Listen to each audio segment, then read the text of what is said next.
यशवंतच्या जमीन विक्रीत पैसे खाणारा आका कोण? वार्षिक बैठकी आधीच यशवंतची का होतीये चर्चा? सभासदांचा नेमका कशाला आहे विरोध? सोशल मीडियावर का होतोय बॅनर व्हायरल?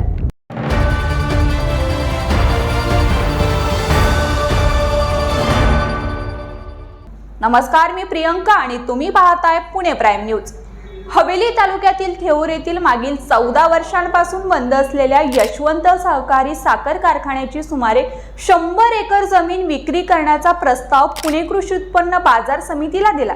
मात्र यशवंतच्या 300 कोटी रुपयांच्या जमीन विक्री प्रस्तावाला काही सभासदांनी सोशल मीडियातून जोरदार विरोध केला.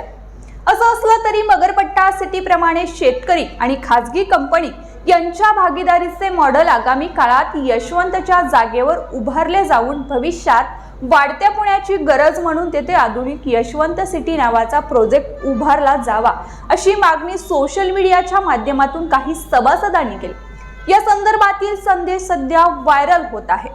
यशवंत सहकारी साखर कारखान्याची निवडणूक मागील वर्षी मार्च 2024 मध्ये पार पडली. नवीन संचालक मंडळ उदयास आलं. मात्र यशवंतच्या जमीन विक्रीवरून परिसरात गोंधळाचं वातावरण निर्माण झालं. यशवंत कारखान्याच्या सभासदांच्या मालकीच्या 300 कोटी रुपयांच्या जमिनीच्या विक्रीस परिसरातील काही सभासदांनी विरोध केला. कोट्यावधी रुपयांच्या व्यवहारात नक्की तालुक्याचे पैसे खाणारा आका कोण आणि त्यांना जमीन विक्रीसाठी राजकीय पाठबळ देणारा महाराष्ट्रातील नेता कोण, असा प्रश्न या बॅनरमधून विचारला. मगरपट्टा सिटीच्या धर्तीवर प्रकल्प केल्यास सभासदांना दरमहा पैसे मिळतील, परंतु जमीन ही मार्केट कमिटी विकली नाही तरच त्यावर बोलता येईल अशी भूमिका अनेकांनी घेतली आहे. यशवंत कारखाना महाराष्ट्र सहकारी बँकेकडून निधी उपलब्ध करून पुन्हा सुरू करता येईल.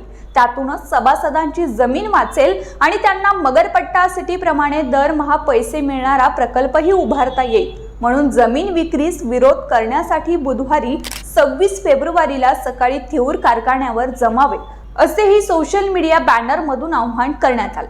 दरम्यान यशवंत कारखान्याच्या काही सभासदांनी चर्चासत्राचे आयोजन करून यशवंतच्या जमीन विक्रीला विरोध दर्शवला. या संदर्भाचा बॅनर सोशल मीडियावर व्हायरल होत असून या बॅनरची उलटसुलट चर्चा सुरू झाल्या आहेत. त्यामुळे नेमकी सभा कशा पद्धतीने होणार याकडे परिसरातील नागरिकांचं आणि सभासदांचं लक्ष लागून राहिलंय.